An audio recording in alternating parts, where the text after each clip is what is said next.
oge egwu ala anyị na-abịara gị site n'ụlọ mgbasa ozi telivishọn Anambra Broadcasting Service Ọka. Ọ bụrụ na ị na-anya n'ọgbọ efu ka esi akụ ya akụ, na-azọ ya azọ, na-awụ ya awụ, iji wee gosi gị n'ife ekwuru ka a na-eme. Omenala Igbo na-asọkwa na-erekpọ n'ụbụrụ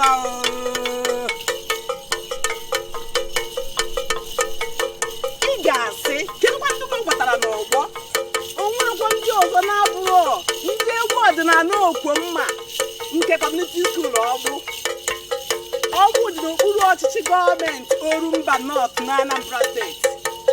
Ụmụ akwụkwọ Community School Ọgbụ ọha nọ n'ọgbọ ugbu a wee na-azọ ya azọ, na-awụ ya awụ. Ọ ga-agbagịgharị na agaghị agụ egwu agụ, naanị akụ ngwa egwu ka ị ga-anọ na-akụ ife egwuru ka a na-eme. Ndị be anyị na-amaka omenala ha nke ọma. O nwere ife ji egwu a anyị ga-ewetara gị nzọbụ nakwa ijele mma. Egwu ka ọ bụ ka anyị mee ya n'ụtọ. Cham cham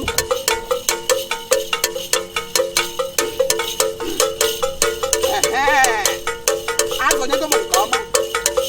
Egwu Okwomma ka ọ bụ.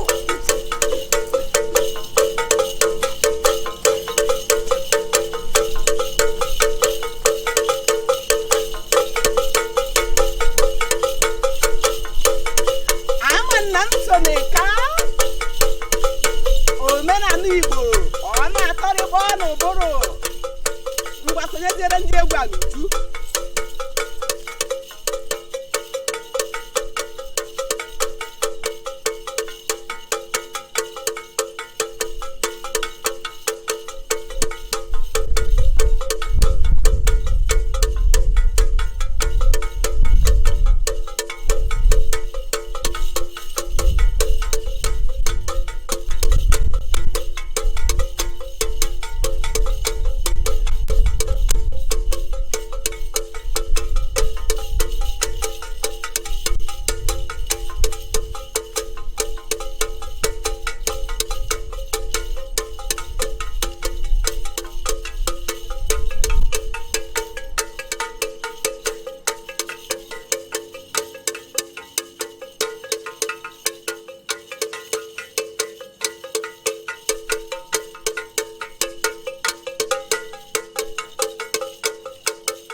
echetara m mgbe ndị na ụmụaka oge anyị na-awụ egwu awụ.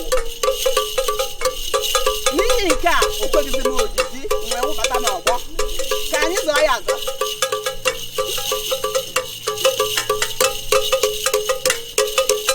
Aka so n'ife a na-eme.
a na-ege iru.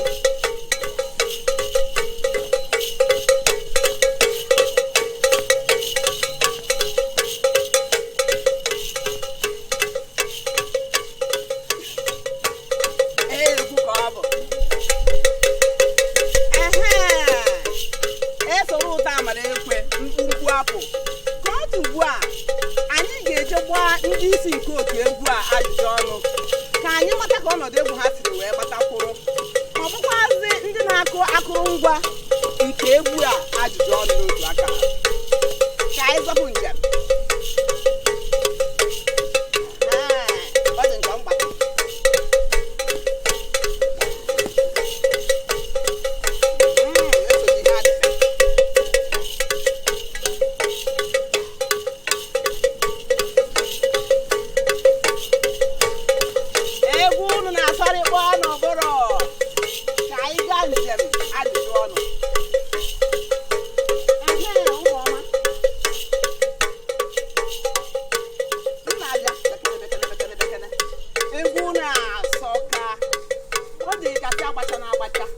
ka anyị mata aha gị. Mbụ Fabian Ikechukwu Fabian. Ka ị na-agba egwu a ka nne nene gị. Nne na nna gị fa na-agba egwu. Nya n'aka ha ka ị siri wee mụta etu esi agba egwu. Kedụkwanụ arọ one ka ị dị wee malite egwu?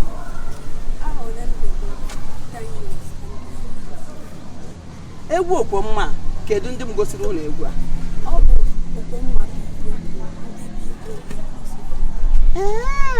Igwe Mike Okechukwu. O nwere egwu Okwomma nọ ebe ahụ. Ha m gosiri ụlọ egwu a. Kedu na arọ ọ bụ? Mgbe skuulu unu malitere. Iwe na-agba ya etu isi agba ya. Nna daalụ o. Kedụkwanụ o nwere ife iyi. Kedu ife iji ife a n'aka? Obejiri nke eji eme gịnị n'egwu a? Egwu Okwomma, nnukwu egwu. Afụrụ m ihe ikere n'afọ. Kedu ife nke a na-alụlụ gị n'egwu a?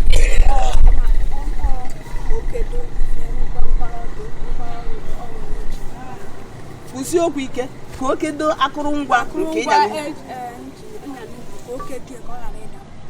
nke yọgịrịyọrị a. O nwere nke ịnya n'ụkwụ? Kedu ihe iji buru ya n'obi?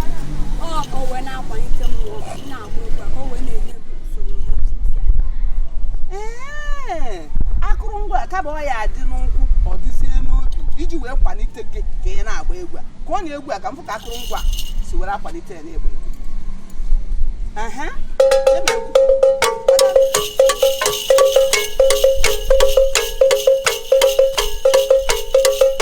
Ọgwụ ife kwuru ka a na-eme nna akwụkwọ m.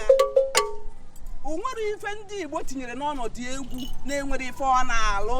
Akụrụngwa yọkịrị ya ka bụ ọ ya agba ya n'ụkwụ ome gịnị ọnyara ya n'ugwu ka ọ na-agba egwu ka ọ na-eme jọkịjọ wee na-enye ya mmụọ nke ịgba ya bụ egwu. Nna daalụ ka anyị mata akụrụngwa egwu iji. Ka anyị mata aha gị. Joseph Samson Ikeagụ. Kedu akụrụngwa egwu iji n'aka? Ogene ofu mkpi nke gosiri na enwere nke mkpi abụọ. Kedu ife ọ na-alụ n'egwu a? Ọ na-akwalite egwu, ọ na-eme ka egwu tọọ ụtọ na ntị. Ngwa kụọ ya bụ ogene ka anyị fụsị. Ndị ọgbụgba tinye n'ụkwụ.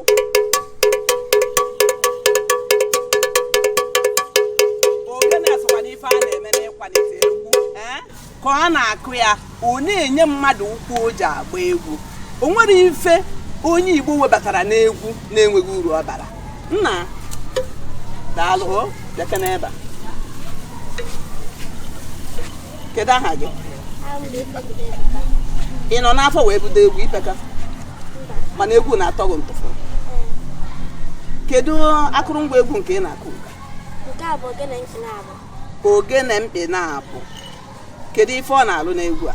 Ọ na-akwalite egwu na-emekwa ka ọ tọọ ụtọ nke ukwuu.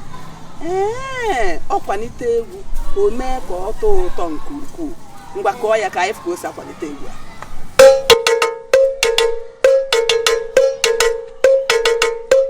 Afụgo m daalụ nwa. Ogene a na-enye aka n'ịkwalite egwu n'ụzọ pụrụ iche maka na ọ bụrụ na ọ na-akụ isi gị niile a na-akpọ zuga zuga zuga onye gị okwu egwu iwere na-awụ awụ na-aza aza na-efe efe. Nna daalụ ndị be anyị na-amaka omenala anyị nke ọma.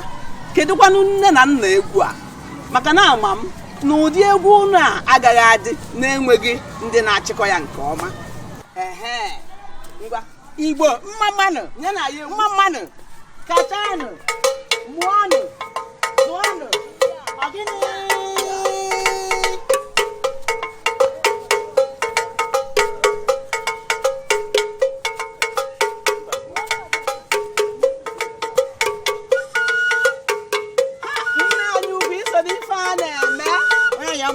iso n'ife a na-eme n'omenala anyị.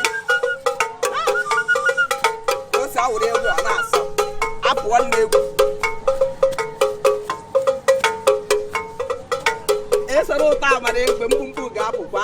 Nwaanyị ọma ka anyị mata aha gị. Abụ m Comrade Arinze Justina Nonye, onye isi ụlọ akwụkwọ Community School Ọgbụ. Nwaanyị ọma, egwu unu amaka. Kedu ebe esiri wee bute egwu a? Egwu anyị a bụ maka na enwere m ụmụaka anya dolu fa wee netuo anya ana wee si n'egwu ọdịnala ndị be anyị n'ugwu Ọgbụ ebe a wee mụta anya bụ egwu okwomma ndị nna ha na-agba wee bịa kụzikwaziala anyị ụmụaka anyị wee sonye wee na-agba ya ma egwu okwomma. Mana abara egwu a egwu okwomma egwu agha ka ọ bụ.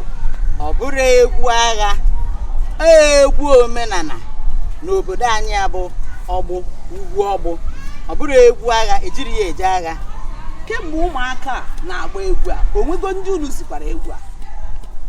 Nwụrọ ndị anyị ziri egwu anyị ji eme onwe anyị obiọma maka na abịa n'ime obodo ebe a egwu dị iche iche dị. Nke a bụ nke anyị mụrụ wee na-eme onwe anyị obiọma n'ụlọ akwụkwọ anyị abụ Community School Ọgbụ. Ịma dịka ha na-agba egwu o nwechara nke ha na-enwenye ọkpa elu. Ndị Igbo tụrụ n'ilu si na agadi nwaanyị anaghị aka nka n'egwu ọ maara agba. Abịa n'egwu nke ewuli elu a ị ga-amagba nka. Ikwuchago ya, agadi nwaanyị anaghị aka nka n'egwu ọ maara agba mana ama na o nwere mgbe onye ọna mere bụrụ dike akụ ịkwụ ya aga m awụ n'elu ka m nwere ike maka na egwu dị na skuulu m. Onye na-egwu aga m awụ n'ihe ka anyị fụ ihe onye isi unu ga-eme. Nye na anyị ụkwụ egwu. Nye anyị ụkwụ egwu.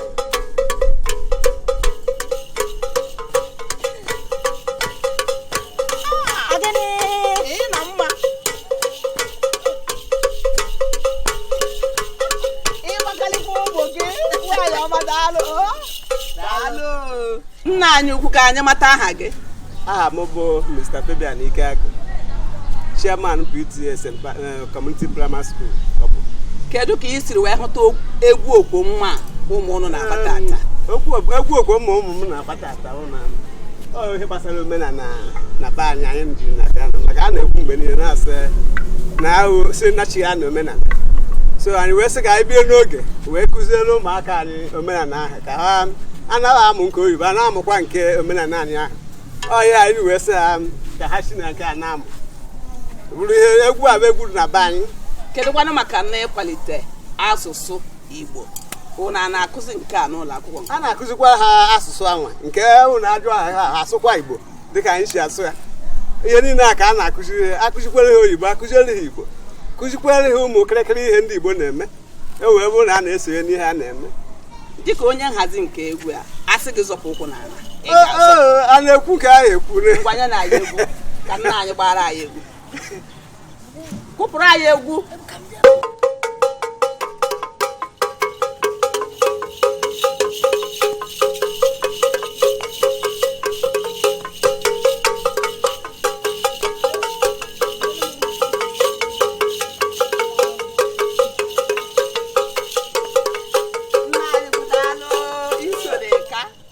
Iso n'ife a na-eme n'omenala Igbo. Onye ọma njem ọnụ ịhụgo ka ọnọdụ egwu a siri wee gbatakwụrụ site n'ịgba ndị isi nke otu egwu a ajụjụ ọnụ nakwa ndị niile na-akụ akụrụngwa nke mejupụtara egwu a mere na ọ na-asọrịkpọ n'ụbụrụ iji wee gotisi gị na omenala anyị adịgo ọkpụtọrọkpụ. Ka ọ dị ugbu a, anyị ga-adị ya, o nwere ife ndị Igbo na-akpọ ịdị ya ada atụgharịa iji wee gosi gị n'ife kwuru ka a na-eme. Ka ị ga na-enene nke a, o nwere ife ndị ọzọ mejupụtara omenala Igbo mụba Amaka Ọfọjebe na-agaghị akpa afọ ebe a, ị ga-afụ ha niile, mana aga m adọzi n'ọgbọ maka na ọ bụrụ ife niile ka nwaanyị na-anọ n'ọgbọ ewee na-eme. Abụ m Amaka Ọfọjebe wee na-ekene n'ụzọ pụrụ iche BFS otu a, Obiora Omega, Kenneth Obi, ndị a niile bụ ndị nyere aka ịhụ na egwu ala anyị nke ụbọchị tata na ọ mịtara ezi mkpụrụ. Ka ọ dị ugbu a, ka m gbara egwu ikpeazụ.